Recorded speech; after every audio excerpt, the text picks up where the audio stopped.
This podcast is brought to you by Oregon Freddy Mobile DJ. Hello, everybody. My name is Freddy Ruiz Jr., and you are listening to Weddings Northwest.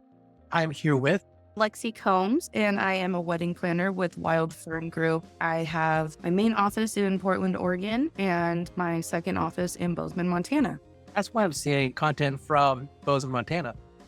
Yeah, I'm really lucky to do what I do. I grew up in Montana, so I have a lot of business there still, and I've got a lot of family. So it's always nice to kind of double up my duties and go see the family and work and have some beautiful weddings in Montana, as well as the beautiful PNW.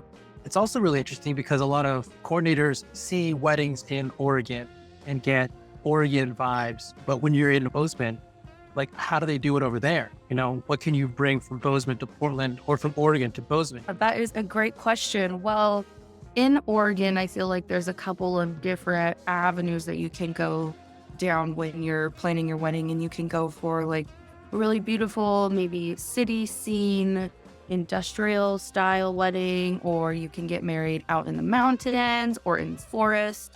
Oregon is very versatile.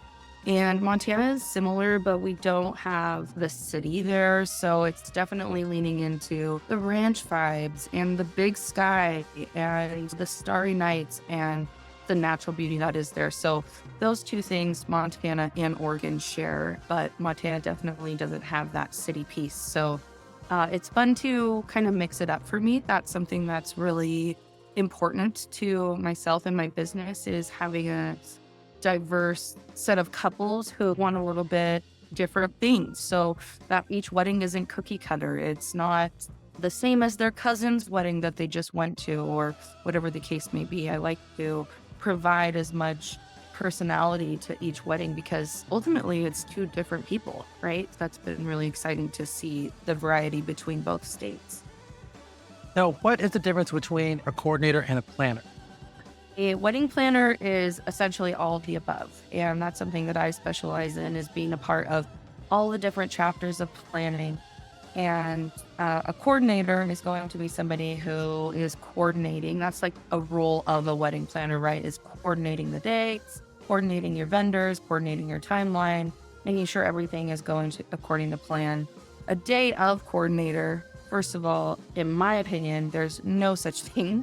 It's incredibly difficult to show up sight unseen with only one meeting or so to make this thing go smoothly. There's so many different parts and pieces and information that needs to be passed along the way of planning. Day of coordination typically kind of looks like month of coordination for a lot of companies.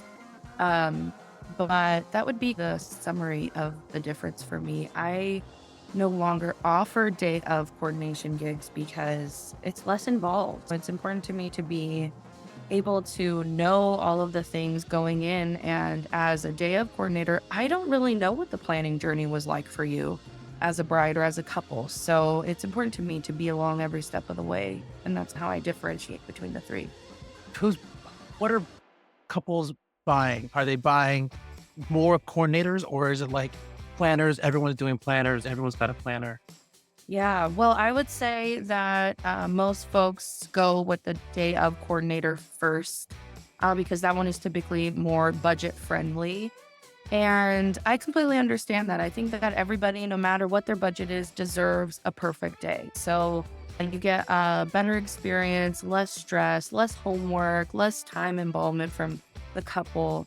But day of coordination is one that most folks can make work for their budget, as opposed to their budget working for the planner. And then a coordinator is kind of just like right there in the middle. Yeah, I would say coordination is a duty of a planner, and a day of coordinator is like that planner's duty, but one fraction of it, because they're not as involved or aware of all the intimate details. Right. What's the average cost of a wedding coordinator in Oregon? Okay. Yeah. So average cost for wedding coordinator in Oregon varies, of course. This is something that I think each individual business owner has to come up with their own number. I don't think copy and paste is a good way to go about setting your prices, because everybody's planning program is a little bit different. Their roles may be a little bit different. So for me, I essentially offer two packages. I offer partial planning and I offer full planning. My full planning package starts at $6,500, and that is really on the lower end compared to a lot of the industry in the Portland area. For me, I wanted to be at reach for those couples who really know they want and need a planner, but I'm not maybe as high of an investment as somebody who's been doing this for 30 years. I've been in the industry for about 8 and planning for about 4. So I try to be reasonable with my experience compared to maybe some other of the big guns in the area. But for a day of coordination, it can range anywhere. I've seen from $800 to $2,000 to $3,200. And again, that's going to depend on your skill level and your expertise and your experience. But I will say, when you're shopping for a day of coordinator specifically, I know that we need to consider our budgets, but you also have to be considering what you're paying for as well. And if you're paying for somebody to show up and hope they're going to do a good job, then that's probably what you're going to get. It's a really great thing to think about the budget that you have and the investment that you'd like to make ahead of time. But I do know that there are other programs that offer day of coordinator services for $3,500 starting. And for me, that's more of a realistic number because it takes hours and hours to collect all this information, to process it, and to share it with all the right vendors in the right ways. So there's definitely the scale of what you can pay for each of these services. I've seen planners in this area start at $5,000 and go up to $15,000. But what does that include? Does that include weekend kickoff planning day on top of rehearsal, as well as a Sunday brunch after your wedding? You have to really think about what each of these packages are offering and which one fits you as the couple and your needs for your celebration weekend. It's really hard picking vendors. Like, every vendor seems like they want to make themselves unique and different, and then also come up with some sort of creative pricing package.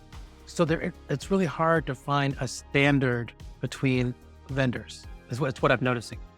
Yeah, absolutely. I've gotten to the point in my career where it's important to me to work with extremely professional and flexible vendors. The first reason I would say is that client satisfaction is the most important thing to me. If you look at a lot of my reviews and feedback from weddings that I have been a part of, everybody feels heard and seen on your wedding weekend. That's incredibly important, especially as the bride and groom. So when we're planning and hiring these vendors, I want to work well with these vendors. I want them to be on the same page, and I don't want the couple to be a burden to them or just another gig. That is not, to me, a way that you make a wedding community. So when we're shopping from these vendors, especially with my full planning program, where I take on the homework of vetting everybody before they even get to the client interview stage, I like to ask, how do you feel about working with a planner? What's your experience working with the planner?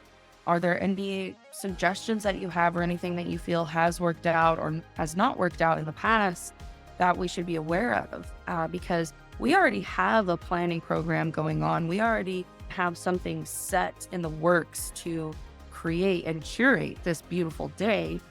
And if a vendor doesn't really fit that, it's really difficult for us to go back and shift everything for this one vendor. Kind of getting to know the vendors, the way they work, and how well they retain this information as well is really important to me and my clients, because it takes how the day of will go. And if you have a DJ, for example, who didn't take note of any of your special songs, isn't paying attention to your timeline, isn't sure what you want announced or not, don't want announced, then that's going to dictate the guest experience, which is incredibly important, how all your friends and family feel celebrating you. So That's a really good point. You make a lot of really good points. Thank you very much. Weddings have a lot of people to consider. Whose day is it? Is it the bride's day? Is it the couple's day? Is it the 150 people you invited? the other people that you paid to be there and to perform. That's kind of why I love weddings. Got a lot of stuff going on. The energy is really high. Yeah. The guests, the vendors, bride and groom, except for coordinators, some or most coordinators, I'm noticing keep it cool. You can kind of see this tone of like, hey, I need you to keep it cool for the rest of us. You do a great job at that, remaining professional, but not being uptight. I really liked how you definitely stuck by your bride. That was great. A new segment, Okay. the drama diaries. How to handle family drama during wedding planning.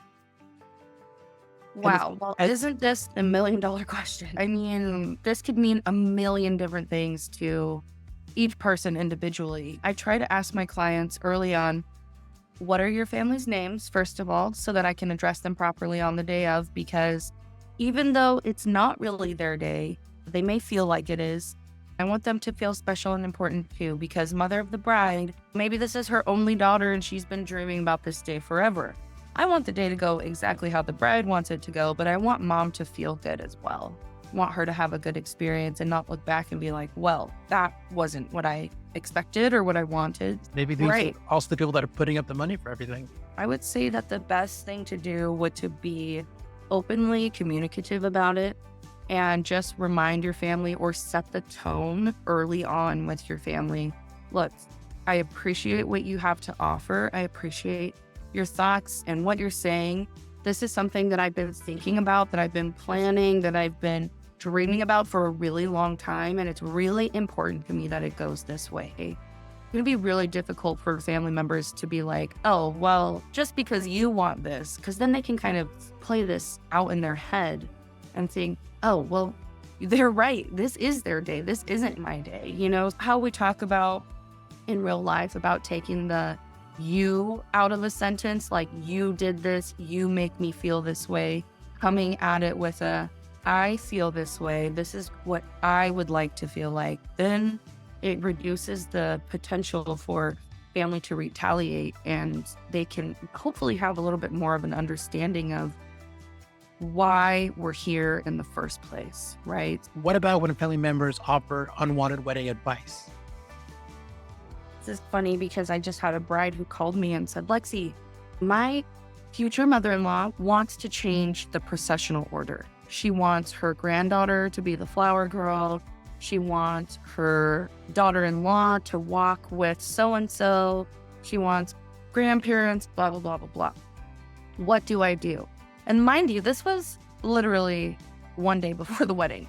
We had already gone through rehearsal. We had already walked through all these plans and prepared for this day the way that we've been preparing for it for a year. She said, what do I do? And I said, well, you tell her, thank you. Thank you for your response. Yeah. This is how I'd like to do it. If she gives you any negative feedback on that, you can share with them. Everything that we had done at that point had been thoroughly thought through. It wasn't just like, oh, let's throw these people in here, this should work. It was like, well, if we do include this niece, then we should probably include this niece, and then this parent's gonna want to. So we went down that train of thought already and thought, you know what? I don't want this to be complicated. I want it to be simple. I want it to be beautiful. I want it to be my parents, my future husband's parents, my sister, his sister, and myself and my dad. And that's what I want it to be. And I said, that's exactly what you have to tell them. And it's unfair that as the bride or as the couple, you have to, or feel like you have to, explain yourself to anybody. That's a really difficult place to be in. All these details have already been thought through and slept on and worked through. And maybe we started out with that really long processional in the beginning, but then it got too complicated because, well, the aisle's only so long, or the song that we really want to be played is only X amount of time. And we just don't have time. Yeah, exactly. So, you know, when somebody is offering unwanted advice, I always say, thank you. And sometimes you just move on. Yeah, just say, all right, thank you very much. Exactly. All right, I'll consider it. Now, does a planner or a coordinator field those questions? Where it's just like, here's the number for my planner, ask Lexi. Yeah.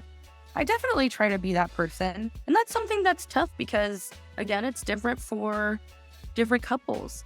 I have clients who have a lot of family questions and a lot of involvement that I get a lot of emails and calls from. And then I have couples who I hear from the family not at all. So it's a hard thing for me to structure because that's my time, right? And if I'm spending time explaining things to your family, then maybe I'm taking away from my time with you or my time with my other clients. So that's something that as a business owner, I need to learn how to incorporate into my pricing.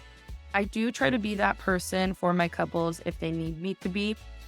And I will let them know if you start to get too stressed, if there's too many questions, give them my number, give them my email, I'll talk to them. And then it's a lot easier to hear these answers or get the information that they're looking for when it's not your daughter. If it's your daughter, then you're like, well, why can't we just, they're not likely to have that tone with me because I would be able to say, this is something that we've thought about. We have already planned it. This is really what your daughter wants. This is why it works. You've paid me to do this correctly and handle like a professional.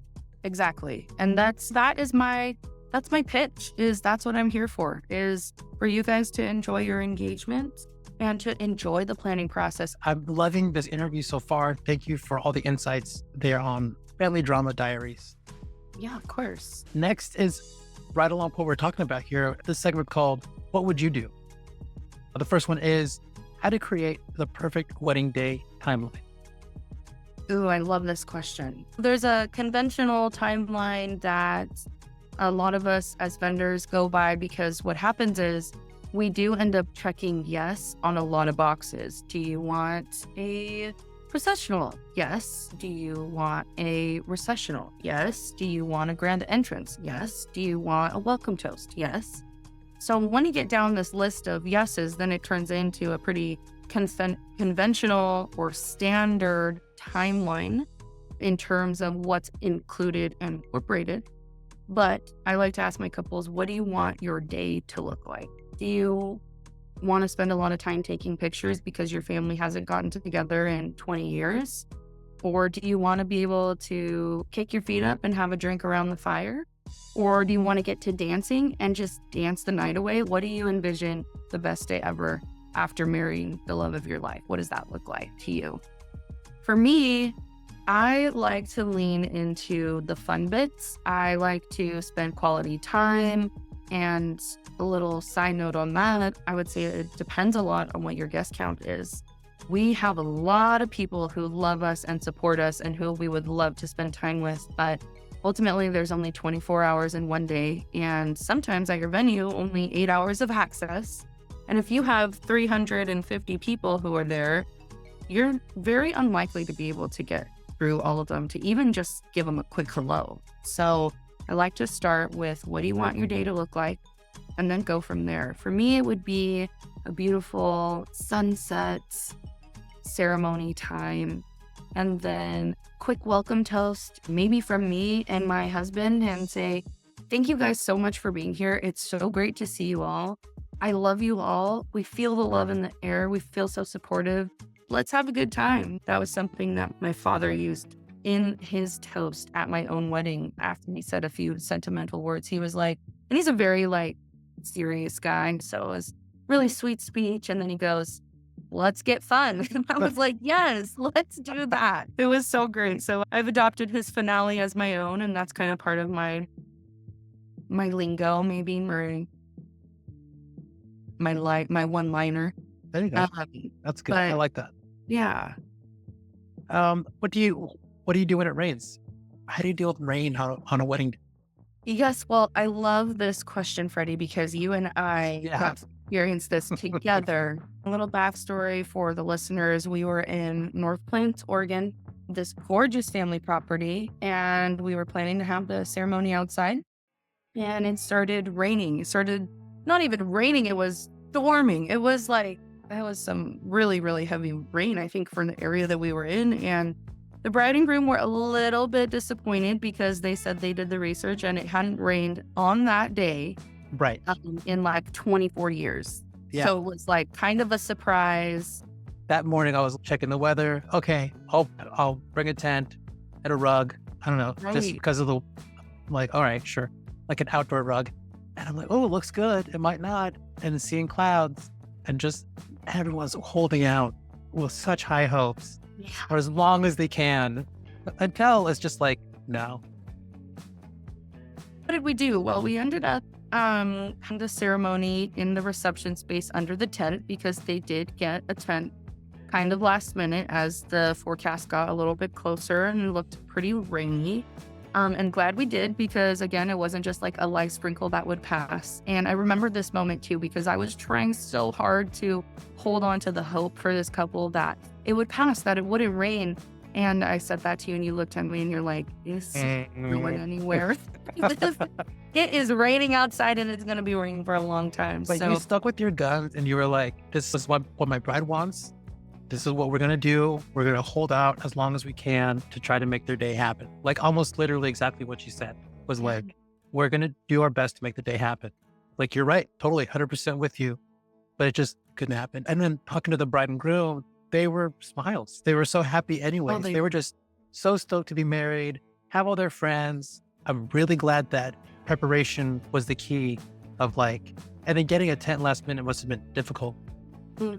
It was, yeah. And definitely more of an investment as well because, you know, your preferred tent company with the size that you really need and your location a little bit, or their location a little bit closer to you. So there's less cost for setup and travel and breakdown. But if we don't think about these things until the very end, then we may end up kind of biting ourselves for not having planned in advance, which is another thing that I'm there for, right? This was a day of coordination wedding who I really, really enjoyed working with them. They were so great. And like you said, they were all smiles and it was pouring down and they were giggling. It was like, it was funny to them, like how crazy it was raining and they were just having a good time. And that made me so happy. So Freddie, I literally have it written in my contract as a client responsibility that you will do everything you can to have the best day ever. Like you have to choose that early on. And that's rain or shine, right? And if you choose that you're not going to be having a good day because you're stressed about this or this isn't going the way you want it or whatever, then you're not going to have a good day. And that's not why we're there, right? So, like in the contract, hey, in the contract, it says right here, you were going to do your best to have a good time. So can we remember that you agreed that you were going to try to do that? yes. Interesting. And then you read that with all the other things that you got to take responsibility for. Like, oh yeah, I should take responsibility for myself. I need to make sure that I'm on board for whatever goes on. Yeah. What would you do with an unplugged wedding? Unplugged wedding, pros and cons. Pros and cons. Okay, so here's the thing. Like, our phones are always on us and we're always using them. And that's okay. That's like just how the world works. If we go into planning and before the day and we decide, I don't want anybody on their phone during the ceremony, I like to use some signage. I like to put it on the website. I like to communicate it early on so that it's not a surprise or shock when the officiant is like, please put your phones away. Something I've seen recently that is really awesome, I think, is giving them an opportunity to take that photo because they're like really itching to take these ceremony photos, which are the ones that you don't want them to take the most. Like, sure, go ahead and take some photos at the reception, like when you guys are mingling and blah, blah, blah. Like that's memory capturing, right? And that's essentially what folks are trying to do at the ceremony as well. So what I've seen recently is, hey, take your phone out now. Take a picture or video or whatever you want now. We'll even look at you. We'll even pose bride and groom at the arbor. And then please put them away. We have a really incredible photographer here who is going to capture the day for us. And we want you to be present with us in truly the most special moment in our lives this far. So that's a really great way to do that. In terms of couples who truly want like an unplugged celebration, that's a little hard. What are you going to do? Pass a basket around and collect all the phones? There's very few ways you can truly control people's phone usage. Weddings and wedding days are a really good time to be there. I love it because it's like everyone is here for this moment now. You got dressed up, got your hair done, you got brand new shoes, you got whatever you did as a guest to show up. What are you doing on your phone? Why are you anywhere else? All your friends and family are here. People you haven't seen. All the food is free. All the drinks are free. There's entertainment. There's other vendor game things. What's more important? It's just one day. You got to just participate in today. Yeah. Let's go to a segment that I like the name, DIY or buy. Mm. And then you picked out some DJ stuff that I was able to put into one big segment of DIY or buy. DJ. Do you really need a DJ for your wedding? How to plan without a DJ? And then you have wedding day sound system. All right.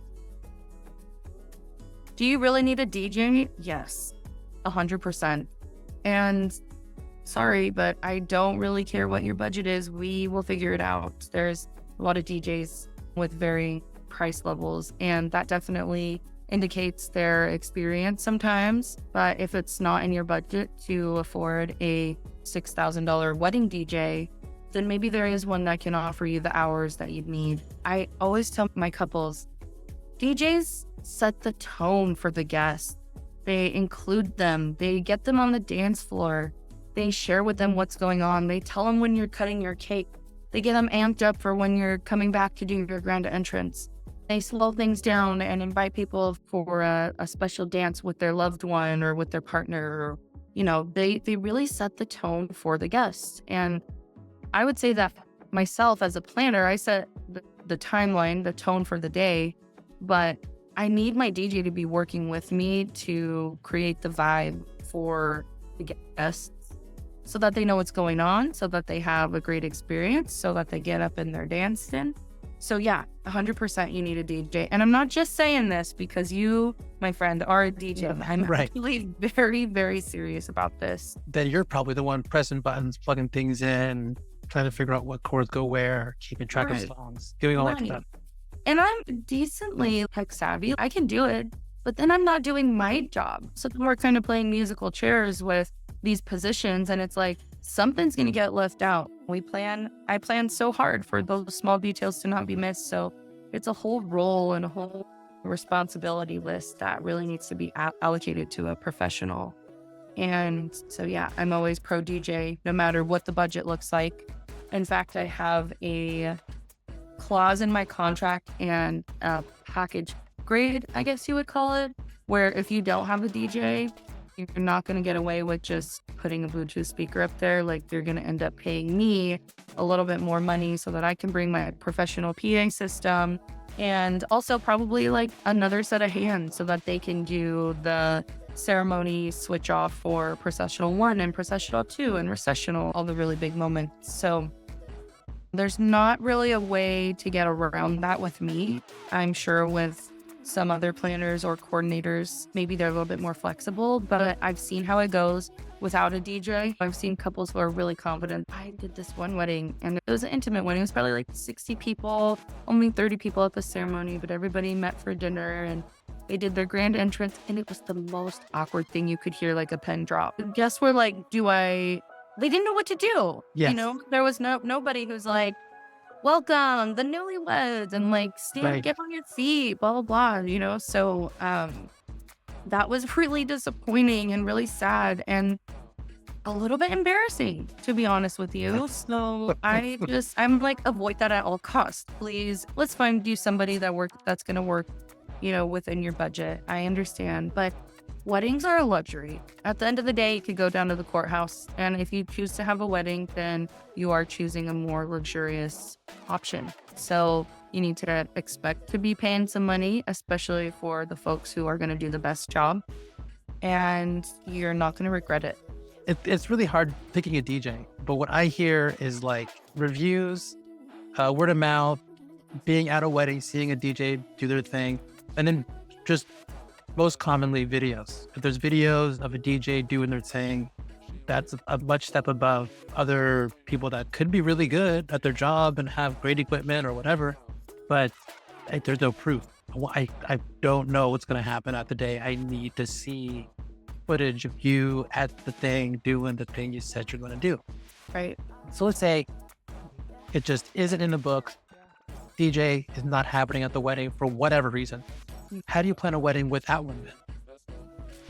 I do have some experience with this, which is kind of cool, I guess, to be able to speak on it, but also, like I said, not my favorite part or a suggestion of mine. But what I do is I create a kind of like a schedule. What I do is I create playlists and I label them. Playlist 1 through typically about playlist 5. Playlist 1 is going to be your welcome music. What are guests listening to as they're arriving? And as they're taking their seats for the ceremony. Yeah. The second playlist is going to be the processional playlist. So that should have 2 to 3 important songs in it. That way, myself or my staff can easily navigate those couple of songs. So that'll be what the family is walking out to, what the groom's walking out to, and then what the bride is walking out to. Third playlist is going to be processional. So I have them start with what they'd like to exit their ceremony from, and then I have them follow that up with cocktail hour music. That way I can hit play on the recessional, and then I can get back to my duties, or my staff is doing it and they can get back to helping me, because it's always full hands on deck at any point during a wedding. So I say start with your recessional and then follow it up with some cocktail hour music so that we can just let it go, you know. Next playlist would be grand entrance, you know, a special grand entrance song. And then I say stick your dinner music in there, because 1, let's minimize the amount of playlists that we're juggling as non-DJ professionals. And 2, if you don't care about it enough to, and I shouldn't even say care about it, but if it's not maybe important enough or a priority enough for you to have a professional handle this, then you're very restricted on what your specificity, how particular you are. You don't get to be real picky if you aren't hiring somebody who knows how to do this. To do what? To manage the music, to like pick songs and DJ, like this is what we're going to play. Yeah. Redhead Girl, and then we're going to play Jack Johnson. Right. And then we're going to go old school. We're going to do some Grateful Dead, because I see some you're just going to get a playlist that you picked ahead of time. Yeah. And I hope that it fits the vibe too. You know, maybe the energy is like going up and they need a little bit more music with higher energy. And if you don't have a DJ, then they can't go in and switch that. And that's not my job, you know? I definitely see that a lot of like bride and grooms that pick out songs, couples that pick out songs.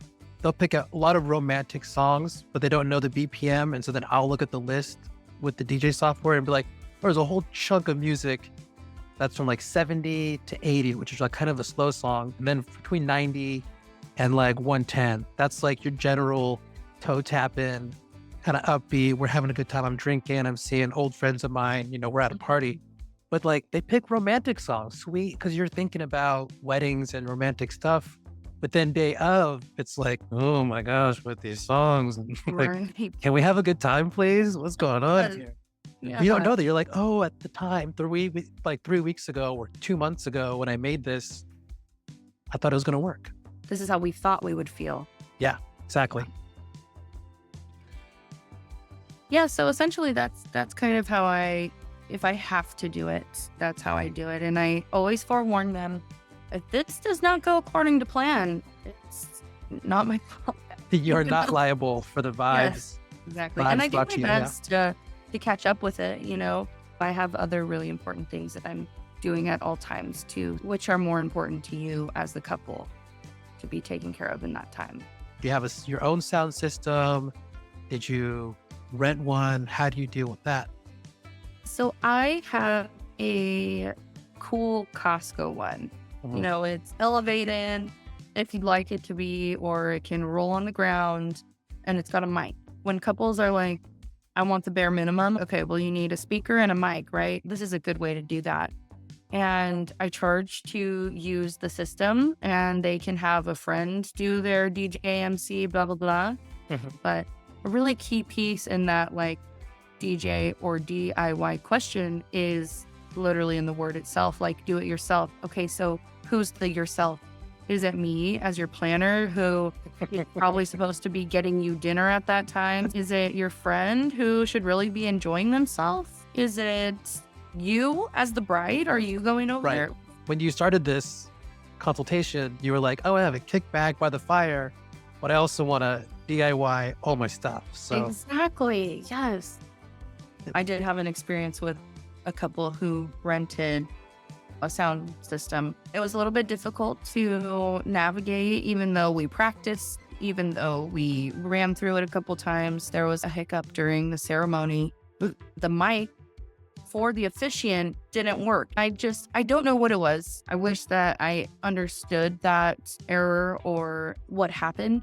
The officiant looked at me and was like, you know, and I'm like, I did what the guy told me to do. The thing's dialed, the thing's on, like this. We literally just practiced and we literally just heard you through the mic. So I'm not sure how to troubleshoot this, but do you want to risk that happening at your ceremony? Like, how important is it to you? If it's like chill backyard barbecue vibes, sure. In my opinion, you spend a lot of time and a lot of money. Why would you not want things to go well? yeah, 100 people, 150 people, 75, 90 people in the back row, because most people sit in the back row still. They're not going to hear the bride during their vows if there's no microphone going on. They're probably not going to hear the groom, and the officiant would have to like do the officiant thing and really speak up. But if it's, you know, Pastor John, and he is like great grandpa Pastor John, he's probably not going to have the voice to carry. Right. And that's also in the back row. It's Right. like, yeah. And I've had problems with microphone lapel mics, but I pointed at the backup microphone. And so he just grabbed the backup microphone, ceremony went, still no problem. Nobody Like, even knew. That's just like what we do as professionals is we have backups. You're paying for the reliability of making sure this goes out without a hitch. Yeah, absolutely. Looking at the clock, we're at 11:01. This was great. Thank you so much for having me. This has been really fun. And Freddie, we could probably talk for hours about the stories that we have and our experiences and all these things. So I really appreciate your time and just being able to share some really cool experiences, even some with you. And I hope to have some with you soon as well. I would love that. Last thing, let us know real quick again who you are, where we can find you. Yeah, my name is Lexi Combs. I am a full-time wedding planner with Wild Fern Group. My website is wildferngrp.com. That's www.wildferngrp.com. And you can fill out a contact form on my website. I also have additional contact info there as well. And I'm here to make your wedding your perfect day and your perfect weekend. So please reach out. I'd love to hear from you and let's get fun.